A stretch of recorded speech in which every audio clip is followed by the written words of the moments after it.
అతని వయసు 95 సంవత్సరాలు. ఈ వయసులో అంత విశ్రాంతి తీసుకుంటూ కాలం వెళ్లదీస్తుంటారు. కానీ ఓ వృద్ధుడు పనిచేయడంలో తగ్గేది లేదంటున్నాడు. కరీంనగర్ జిల్లా రామడుగు మండలం గోపాలరావుపేట గ్రామానికి చెందిన కొండా నారాయణ గౌడ్ 95 ఏళ్ల వయసులోనూ తాటి చెట్టు ఎక్కుతూ కళ్ళు గీస్తున్నాడు. కొడుకుల మీద ఆధారపడకుండా 4 తాళ్లు ఎక్కుతూ భార్యతో జీవనం బండి నడిపిస్తున్నాడు. వృద్ధుడి పనితీరు చూసి ఆయన సోమరితనంగా మారిన నేటి యువతకు కనువిప్పు కలగాలని కోరుకుంటున్నారు.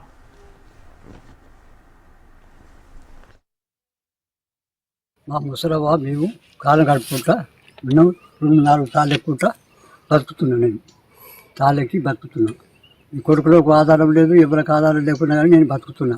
ఏంటంటే కాళ్ళు ఎక్క చల్లగా ఉండాలి, అటు పోతే మంచిగా ఉంటుందని చెప్పి, ఆరోగ్యంగా ఉంటుందని చెప్పి నేను ఉద్దేశంగా ఎక్కుంటున్నా.